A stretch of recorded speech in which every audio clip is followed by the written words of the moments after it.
tiles on the outside of your house, wrap on insulation and duct, and also for flooring. It's inextinguishable and has a pretty good R value, which is an insulation value. It's really a durable, long-lasting product. Other than that thing that it'll give you respiratory disease, a lot of respiratory problems, and can ultimately lead to death, it'd be a perfect product. But that's just it. Asbestos, if it's agitated and becomes airborne or friable, it gets into our lungs and causes a host of respiratory problems and diseases. So if you suspect that you have asbestos, if you have white wrap on some of your ductwork or some old piping, especially if it looks like a cast or something, you have 9x9 ceiling tiles, or if you have tiles on the outside of your house that look like ceramic tile. Now again, asbestos, if you leave it alone, it's fine. It's just when it becomes airborne. There's two ways to handle asbestos. Removal, which is going to be costly, and you're going to have the guys in spacesuits come out.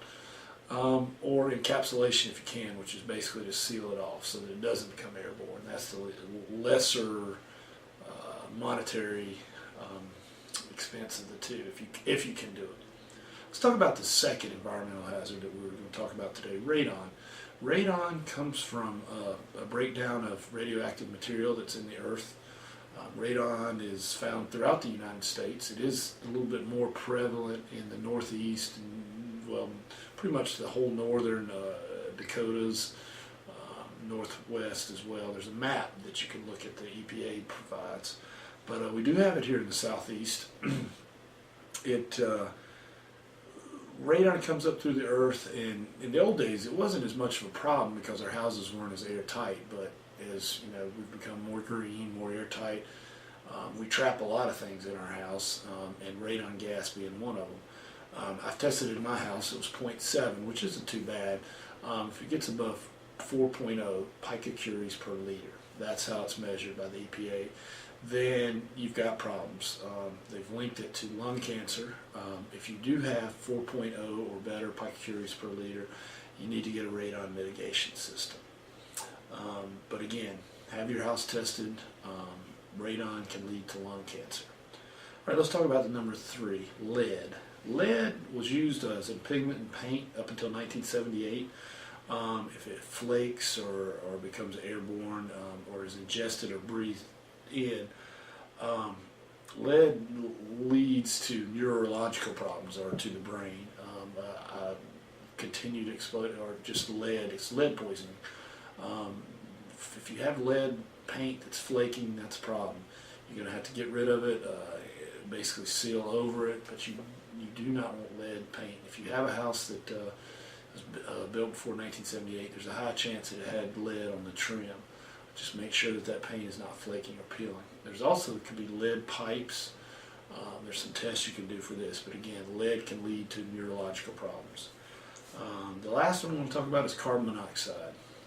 If you have any type of gas or any petroleum, any combustible appliance, fireplace, gas logs, furnace, water heater, you're susceptible to problems with carbon monoxide. Carbon monoxide is the waste product that comes from combustion, and if it's vented properly, it goes outside the house. However, in a furnace, if you have a cracked heat exchanger, or in any type of appliance, if there's a problem venting, the carbon monoxide is going to come into your house. And then we breathe in carbon monoxide. We can't see it, smell it. It tends to make us sleepy, but what it does, it inhibits the blood's ability to transport oxygen to the brain. In extreme cases, it can kill you.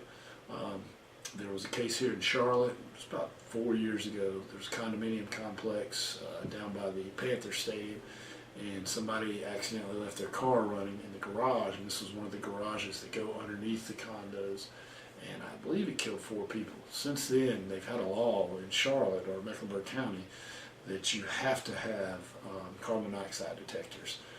Should be a law everywhere. But again, carbon monoxide comes from combustion, improper venting, cracked heat exchanger. Highly, highly, highly recommend getting carbon monoxide detectors in your house. Well, let's go for a quick review here. We talked about 4 environmental hazards that are involved in the real estate transaction: asbestos, radon, lead, and carbon monoxide. There are many others. Those are the top 4.